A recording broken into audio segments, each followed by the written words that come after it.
Today we are going to be talking about wide-legged forward fold, or Prasarita Padottanasana if you like Sanskrit. And wide-legged forward fold is a really nice grounding posture, and it's getting to be fall here, lots of change going on, and so grounding is feeling kind of good. So let's talk a little bit about this posture. I'm going to play a little bit with some props as well. So wide-legged forward fold.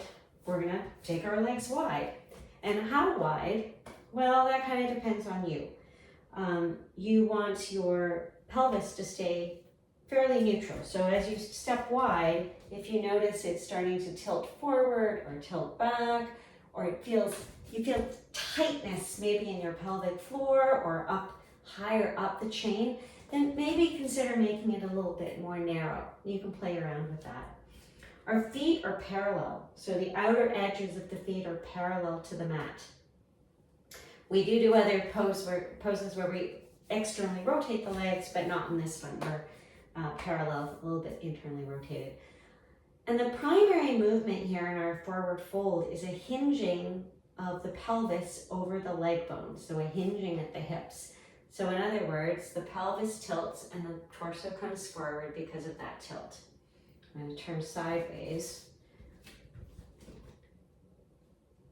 So pelvis is rotating on the leg bones as we come down. Spine is staying neutral. Now, it can be really great as you're playing with this to have some support, like a chair. So you could use the back of the chair. It's a bit of a reach for me there, but the back of the chair. Or the seat of the chair as you play with this. Hinging through the hips. Of course, you could also come down to the block or the floor.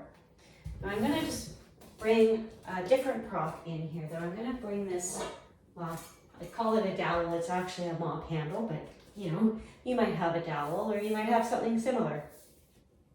And what I'm going to do is I'm going to use it in two ways here. One, I'm going to bring it to where my leg bones come into my pelvis, to really help encourage that hinging over the leg bones. So feeling where that's going to happen. You can use your hands there too, feeling that hip crease get deeper. The other cool thing you can do with a dowel is either bringing it in front, or I kind of like it behind. I'm going to turn sideways again so you can see, to see what's going on in my spine. So I'd like my spine to stay more or less neutral as I come into that hip hinge. And so with the dowel here, I can now feel if I'm taking the curving into the back, or if I'm coming into more of a swan dive leading with my ribs.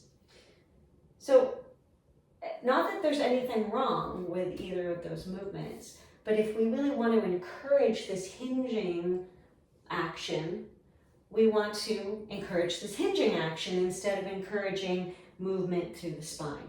Yeah. The other thing I want to also mention is it really is mostly this hinge of the pelvis over the leg bones. I do know sometimes this is kind of more about the legs moving back. I think you can see how far back I move in space. So there is a little bit of a shift back because we're counterbalancing our body. In fact, if you stand too close to the wall and come into your forward fold, you'll fall over because you can't counterbalance. But we want it to be more about the pelvis moving and that perhaps a little bit of movement. And then once we are in the posture, once we're in our forward fold, then we can start to bring the weight more evenly between the heels and the balls of the feet, as well as between the right and left legs. So we have this feeling of the legs rooting down into the earth, and then the forces from the earth coming back up the legs into the pelvis.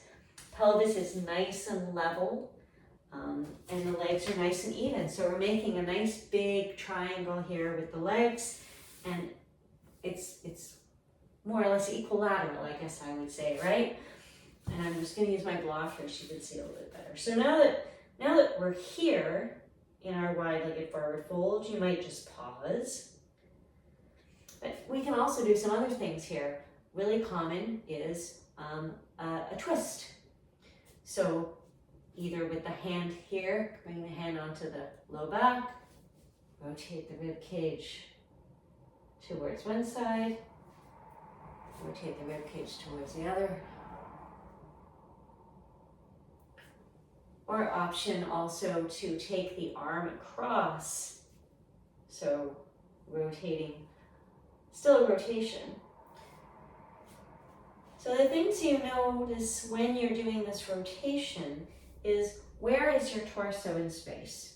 So we want to encourage this rotation of the rib cage around the pelvis with the body staying in a line.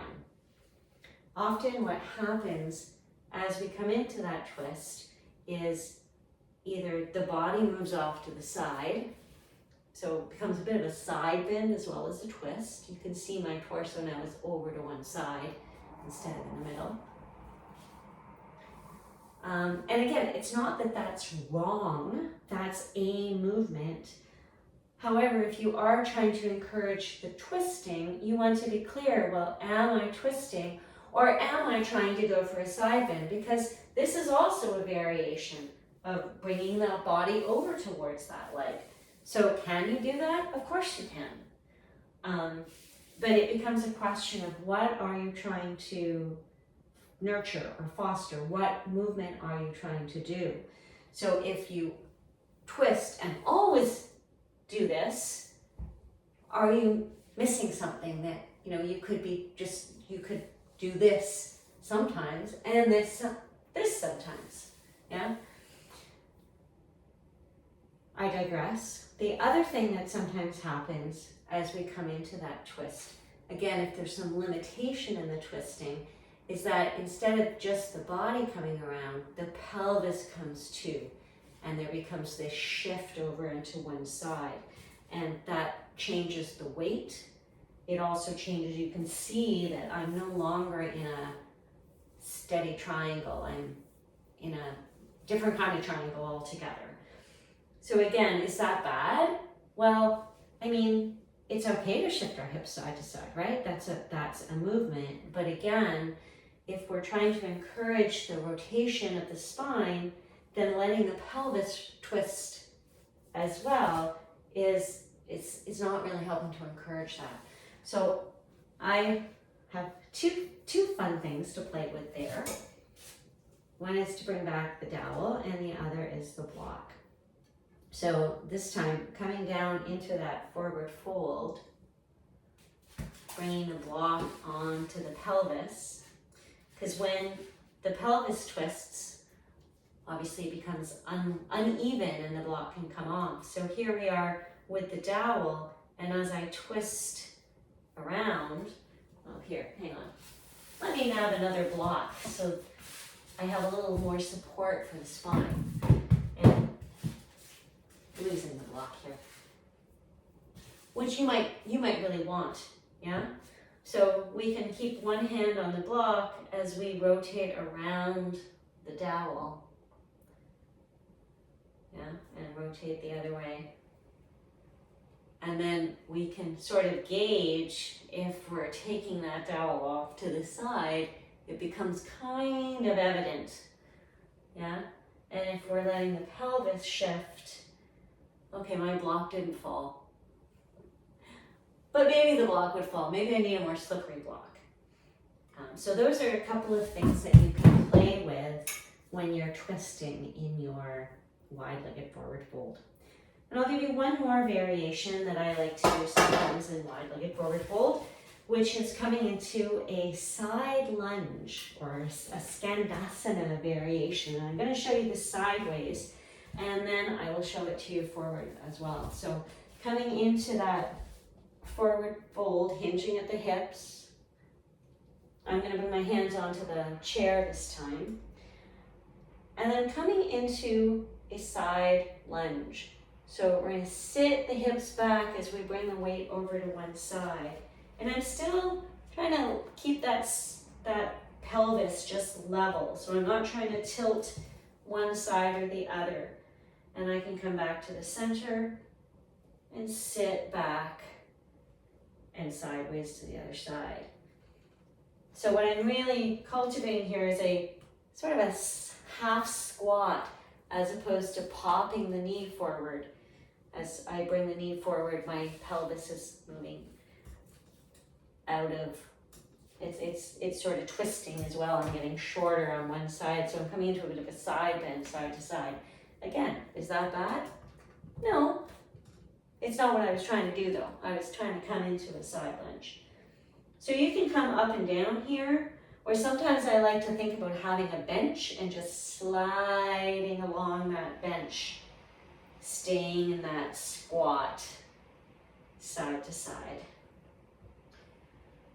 And I'll just show you what that looked like from the front as we come down into that forward bend, and again, just shifting side to side and keeping the body more or less neutral.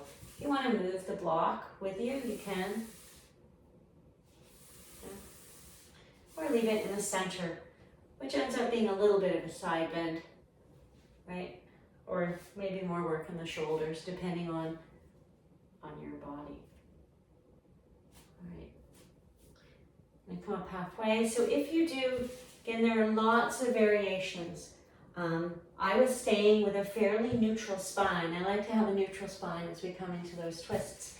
However, you may find as the pelvis, eventually the pelvis is going to stop moving on the thighs, and you can allow the spine to round forward.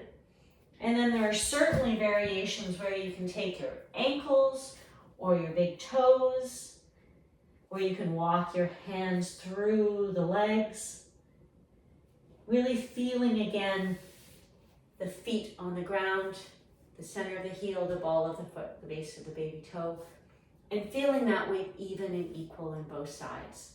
If you are far down with your head down, when you come up, take a pause. Let your blood pressure equalize before you come all the way up to stand. And that's wide-legged forward fold. I hope you enjoy practicing it. Thanks for watching.